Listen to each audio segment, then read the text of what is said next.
Perkenalkan, saya Isnani Cayaningsih dengan NIM 226121126. Pertanyaan yang pertama, bagaimana cara membuktikan secara ilmiah bahwa Al-Quran dan hadis adalah benar sehingga dijadikan standarisasi akhlak? Jawaban saya, membuktikan kebenaran Al-Quran dan hadis secara ilmiah agar dijadikan standar akhlak itu menyangkut dengan keimanan dan keyakinan yang seringkali tidak bisa diuji dengan metode ilmiah. Namun kajian ilmiah terhadap naskah Al-Quran dan hadis bisa dilakukan melalui ilmu manuskrip dan biologi. Al-Quran terbukti secara historis sebagai teks yang terjaga tanpa perubahan signifikan sejak diturunkan. Penelitian terhadap manuskrip-manuskrip kuno Al-Quran seperti yang ditemukan di Yaman mendukung akan hal ini. Demikian pula, kajian tentang validitas hadis menggunakan ilmu hadits membantu memastikan otentisitas riwayat hadis.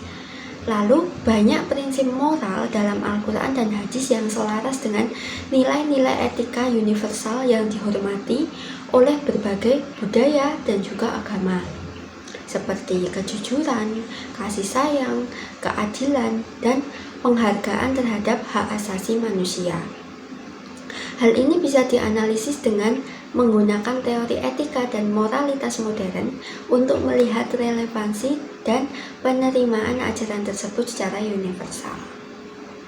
Ada juga banyak penelitian dalam bidang psikologi dan sosiologi yang menunjukkan bahwa ajaran-ajaran agama termasuk Islam berperan dalam menciptakan kesejahteraan mental, sosial, maupun spiritual.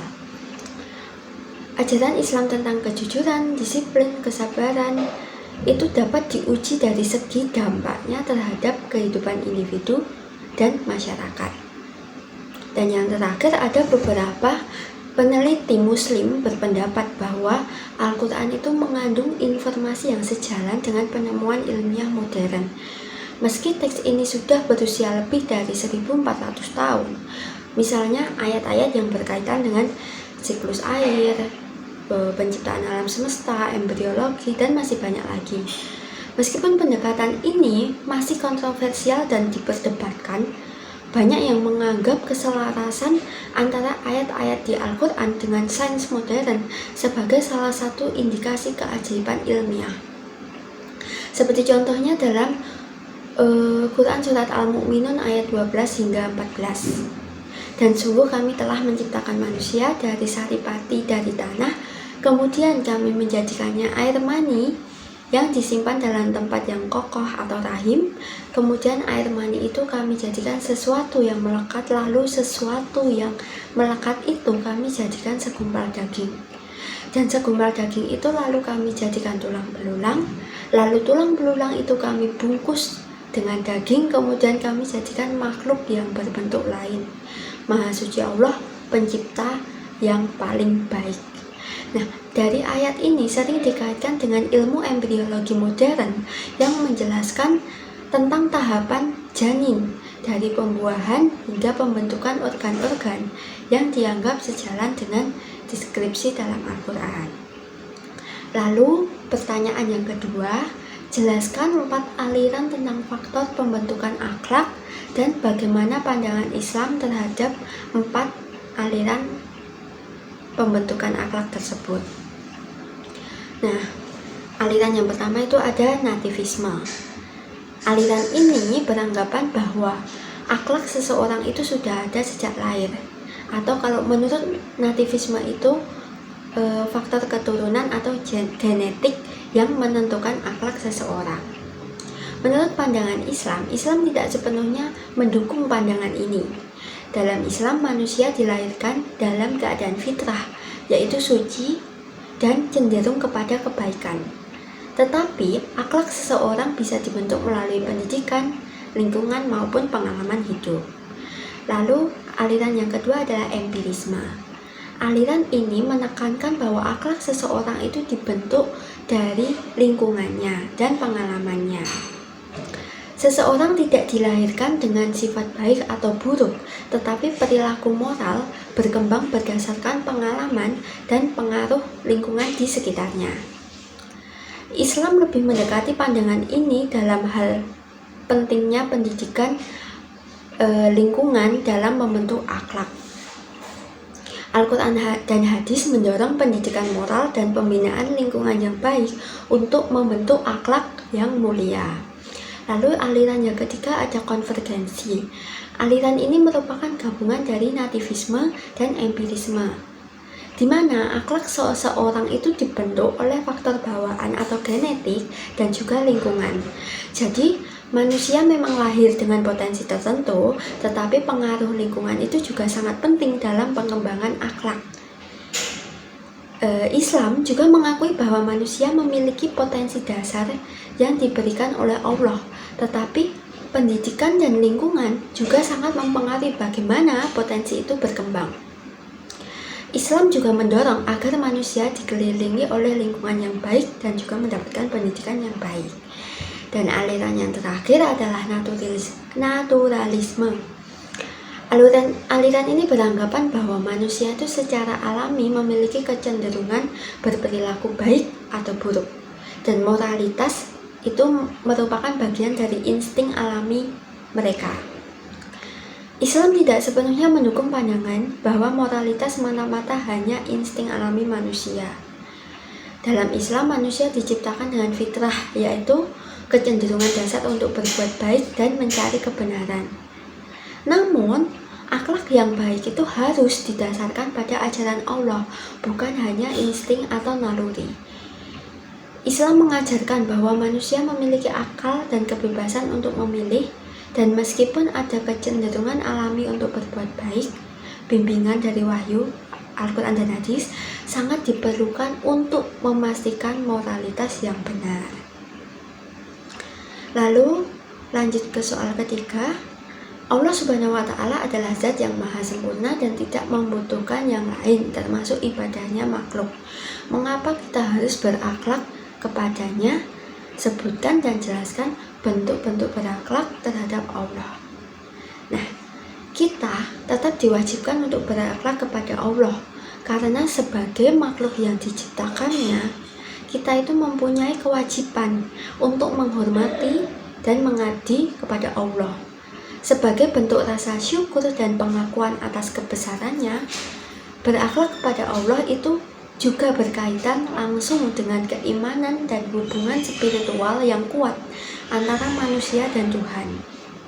Lalu bentuk-bentuk berakhlak kepada Allah itu bisa berbentuk yang pertama, bertakwa kepada Allah, yaitu dengan memiliki keyakinan yang kuat bahwa Allah itu adalah Tuhan yang esa, tanpa sekutu, dan bahwa segala sesuatu yang ada di dunia ini itu berada dalam kekuasaannya. Dan ini bisa menjadikan dasar akhlak terhadap Allah. Dan yang kedua adalah mencintai Allah melebihi dari segala sesuatu.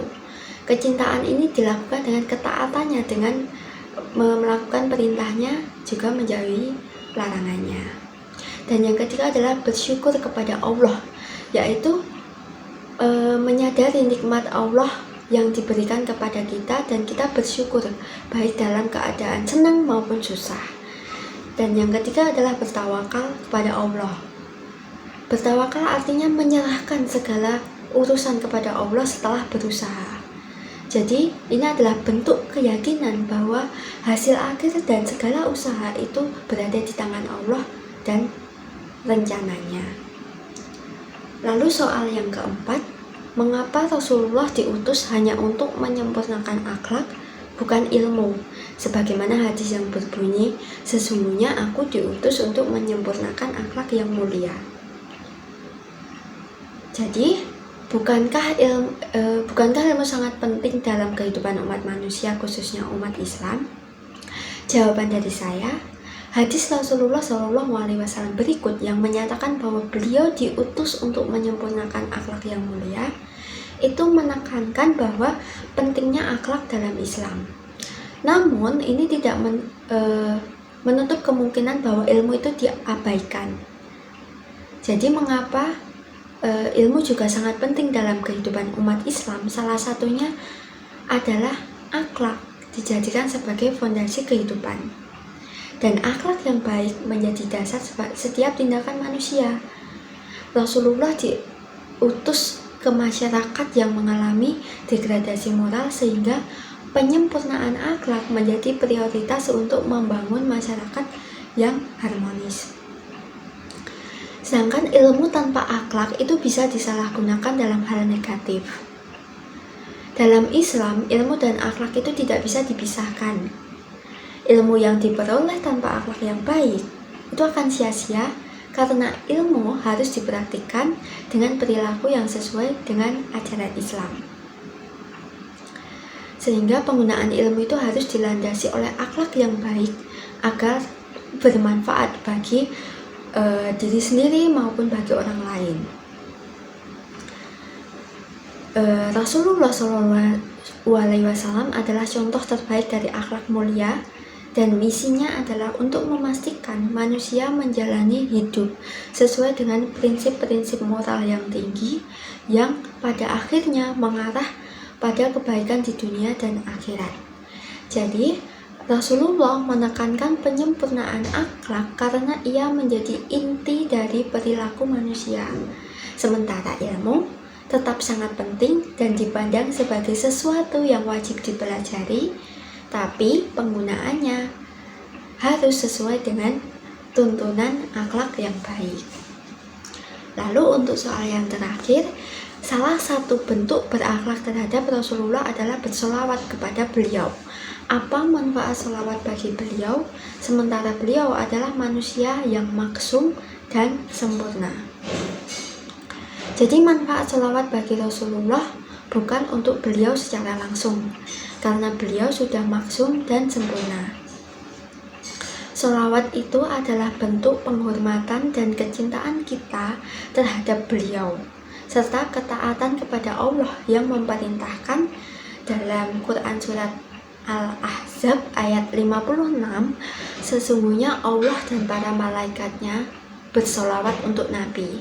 Wahai orang-orang yang beriman, bersolawatlah kamu untuk Nabi dan ucapkanlah salam dengan penuh penghormatan kepadanya.